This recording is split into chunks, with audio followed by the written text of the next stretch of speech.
All right. Hello, Algebra 1 honors. Hope you're having a great day. 7th hour. You're almost out of here. It's a good thing. Today we're going to look at 9.3, solve quadratic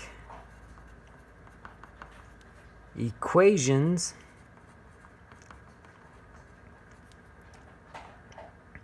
using square roots. And in 9.1, we practiced, or we at least learned how to simplify square roots. So you get to use a little bit of that in this lesson. We could use a whole lot more, but the problems that they choose for this section don't really focus on as much on your simplifying skills as they could.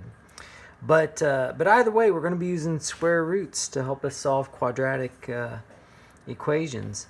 And it turns out that quadratic equations, or we'll just say quadratics, without a b term, otherwise known as the extra x. So you just got the x squared without another x in there, can be solved using square roots. And I apologize if you hear my dog Daisy. She's scarfing down some food. She's kind of noisy.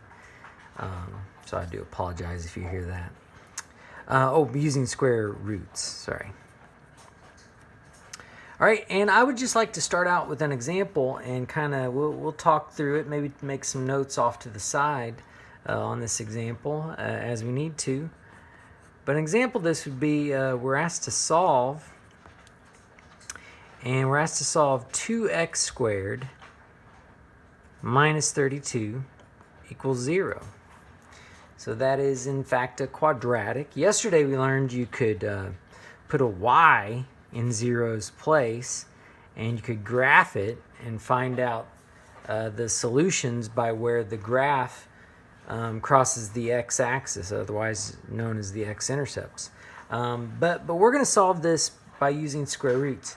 And to do this, you're going to start out by, let me change colors real quick. You're going to isolate the x squared. Okay, that'll be your first goal, is to isolate x squared. So you're going to want to get x squared by itself. Well, you got two options here. You can either add the 32 over, or you could divide by 2 to start out. It's common to add the 32 over, because with addition and subtraction, you only really need to do it once on each side. But with division, you got to be careful, because division and multiplication distributes across addition and subtraction. So you would actually have to do more things if you decided to divide first. So most people are going to add that 32 over and get 2x squared equals 32. Then divide by 2, and you get x squared is equal to 16. Now here's what's interesting. Oh, switch colors here. The inverse operation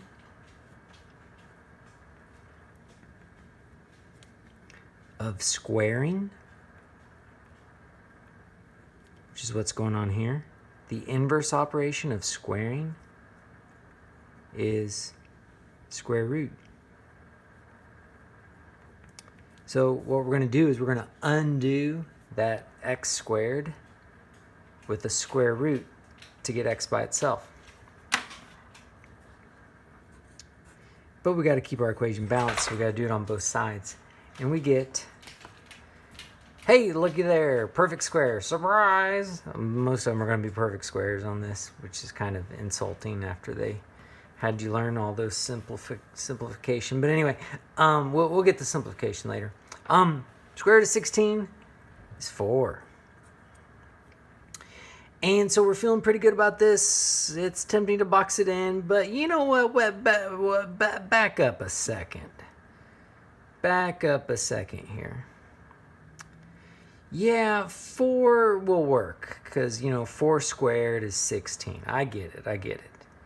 But hold on a second. I want you to notice something. Notice 4 is not our only answer. What other number could we put into x squared and get 16? Yeah, that's right. Notice negative 4 is also a solution to x squared equals 16. So what we can learn from this is whenever you take a square root to undo a square, you're going to have two possibilities. The positive is going to be an answer, but also the negative is going to be an answer. So in addition to the equals 4, we're also going to have x is equal to negative 4.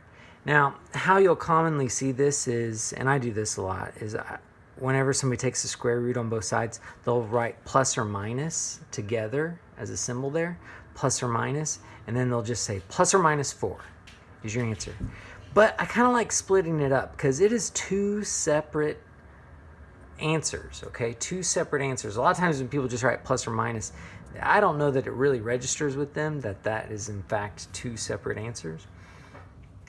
But yeah, x is equal to 4, x is equal to negative 4. Both are solutions.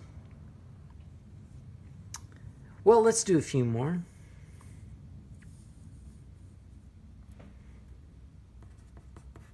Still solving, and we get x squared minus 8 equals negative 8. Same idea. We want to isolate the x squared, so we're going to do x squared equals, add the 8 over, you get 0. And just like before, the inverse operation of squaring is square root, so we're going to square root both sides, and we get x is equal to 0. Now here's the thing. I just told you that you can have two solutions, right? Positive and a negative.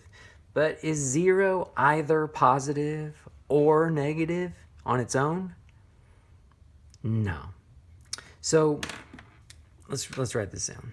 0 cannot be positive or negative.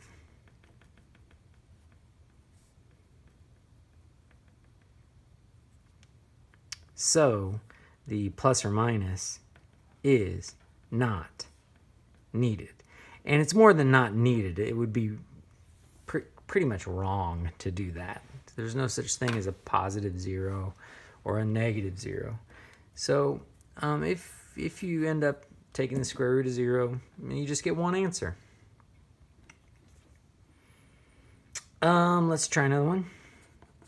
Hopefully you're feeling pretty confident with this. Negative 2x squared plus 3 equals 27. Again, we're going to isolate x squared, and I'll take care of that 3. Subtract that over.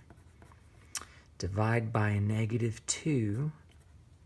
If this was an inequality, we'd have to flip the sign, wouldn't we? Dividing both sides by negative, but it's not. So divide by negative 2, and we get negative 12. And now we do the inverse operation, square root. And we are going to do plus or minus. But wait a second.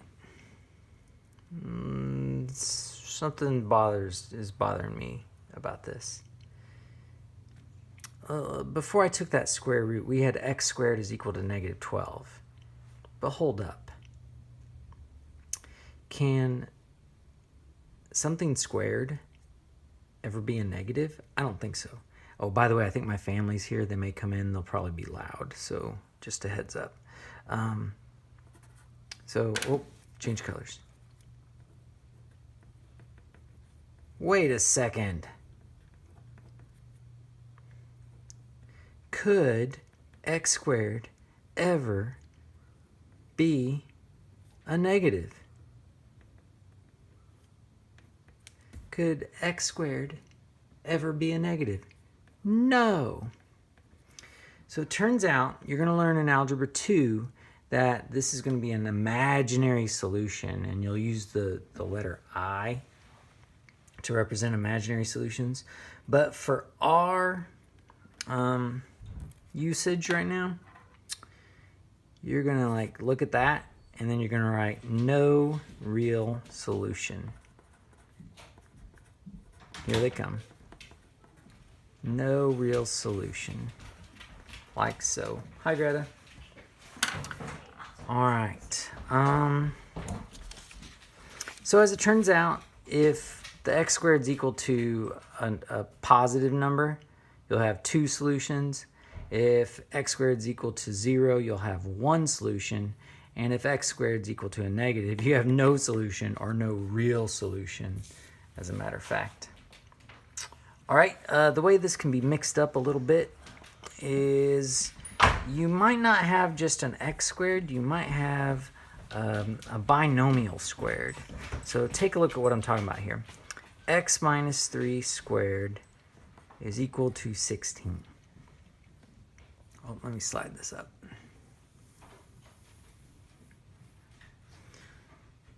All right. Now this is actually, I hope you can see this. The x minus 3 squared is actually going to be a quadratic. If you were to write this out twice and distribute it all out, you'd get x squared. But how we go about this is going to be similar to how we did it before. We're still going to isolate what's being squared, and that's already done. If there happened to have been a +1 or something, or a multiplication out front, you would have to undo that stuff first, get the squared component isolated, but it is by itself. And then let's go ahead and just square root to undo it. Now don't forget, you're going to have plus and minus as an option there. So what we have is we've got x minus 3. And what you'll do is you'll go ahead and add the 3 over. But you want to keep in mind that you're dealing with a positive 4 and a negative 4. So you're actually going to solve for 2 answers. X is going to be equal to positive 4 plus 3. But x is also going to be equal to a negative 4 plus 3.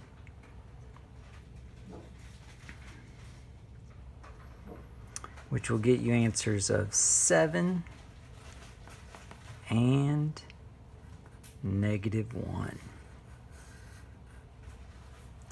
2 solutions. Hey, the nice thing about these, and I always forget to remind people, but when you're dealing with equations and you're solving equations, you can always check your answers. So I encourage you to do that. Put 7 in, simplify it down, you'll see it ends up being 16. Negative 1 in, we'll do the same thing. So yeah, don't be shy about checking. All right, one more type of question you'll be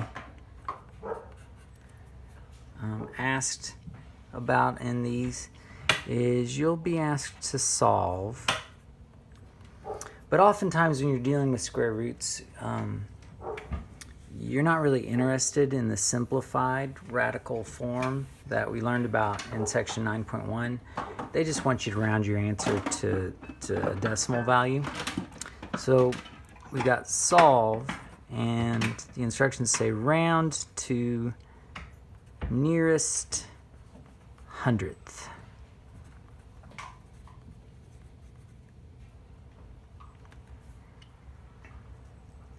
And let's take a look at that. 2x squared plus 10 equals 32.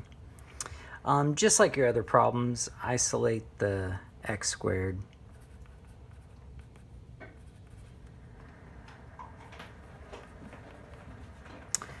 Square root both sides. Square root is the inverse operation for squaring. You are going to have to do plus or minus. But if you notice, 11's not a perfect square. So if you were getting just the simplified radical answer, your answer would just be plus or minus square root 11. That's the exact answer. But since they're wanting us to round to the nearest hundredth, grab a calculator, punch in square root 11. You might have to do 11, then the square root button, depending on which type of calculator you're using. And you're going to get two answers. One is positive 3.32, and one is negative 3.32. So there you go. Hey, some practice for this is page 501.